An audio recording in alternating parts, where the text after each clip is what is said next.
Unang Samuel Kapitulo 9. Nagkita sina Saul at Samuel. Sa lipi ni Benjamin ay may isang mayamang lalaki. Siya ay si Kish na anak ni Abiel at apo ni Zeror mula sa sambahayan ni Bekorat at sa angkan ni Afia. Si Kish ang ama ni Saul, na siya namang pinakamakisig at pinakamatangkad na lalaki sa buong Israel. Minsan nawala ang mga asno ni Kish, kaya inutusan niya si Saul na magsama ng isang katulong at hanapin ang mga asno. Naghanap sila sa buong kaburulan ng Efraim at sa lupain ng Salisa, ngunit wala silang nakita ni isa man. Nagtuloy sila sa Salim, ngunit wala rin doon. Nagtuloy sila sa Benjamin at wala rin silang natagpuan doon.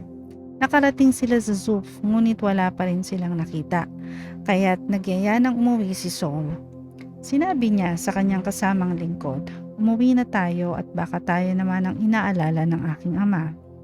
Sumagot ang kanyang kasama, "Sandali lang, sa lungsod na ito ay may isang lingkod ng Diyos. Iginagalang siya ng mga tao, sapagkat nagkakatotoo ang anumang sabihin niya. Pumunta tayo sa kanya, baka sakaling maituro niya sa atin ang ating hinahanap." Sinabi ni Saul, "Anong maibibigay natin kung pupunta tayo sa kanya? Ubos na ang baon nating pagkain." Sumagot ang katulong, "Mayroon pa akong 3 gramong pilak. Ibibigay ko na ito sa kanya para ituro sa atin ang ating hinahanap." Noong panahong iyon, ugali ng mga Israelita na lumapit sa isang manghuhula kung may isasangguni sa Diyos. Manghuhula na dati nilang tawag sa propeta. Manghuhula ang dati nilang tawag sa propeta. Sinabi ni Saul, "Sige, tayo na. Pumunta tayo sa sinasabi mong lingkod ng Diyos." At nagpunta nga sila sa lungsod na kinaroroonan ng nabanggit na lingkod ng Diyos.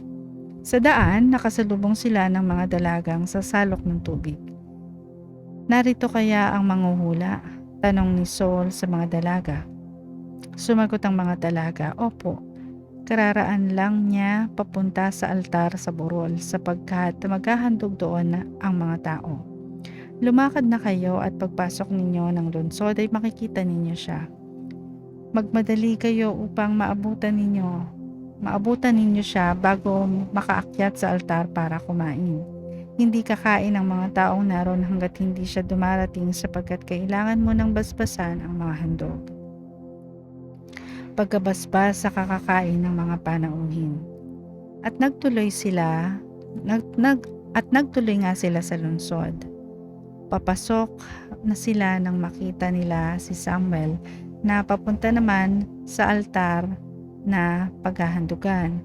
Isang araw bago dumating doon si Saul, nagpakita kay Samuel si Yahweh at sinabi, "Bukas ng ganitong oras may darating sa iyong isang lalaking taga Benjamin. Pahiran mo siya ng langis bilang pinuno ng aking bayang Israel. Siya ang magtatanggol sa mga Israelita laban sa mga Filisteo." Naaawa na ako sa nakikita kong paghihirap ng aking bayan at naririnig ko ang kanilang karaingan.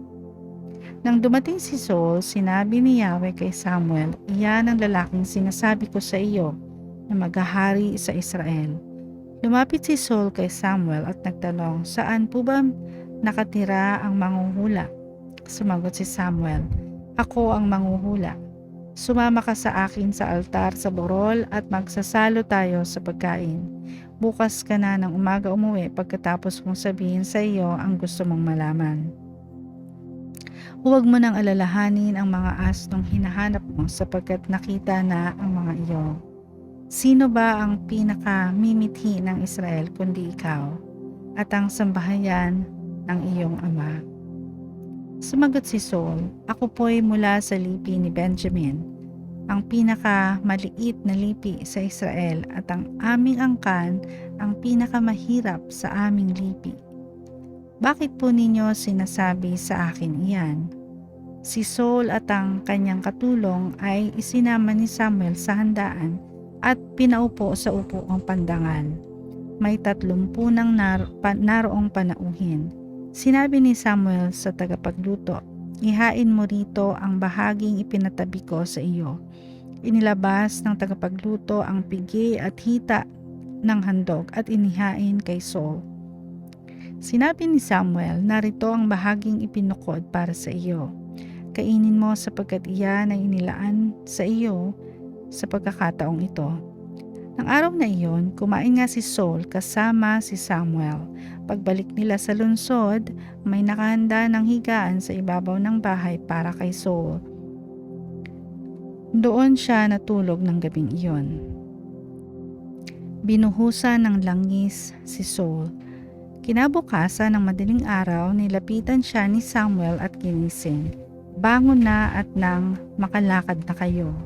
Bumangon nga si Saul at silang dalawa ni Samuel ay lumabas sa lansangan. Nang palabas na sila ng lungsod, sinabi ni Samuel, "Paunahin mo na ang katulong mo at mag-usap tayo sandali. Sasabihin ko sa iyo ang pinasasabi ng Diyos."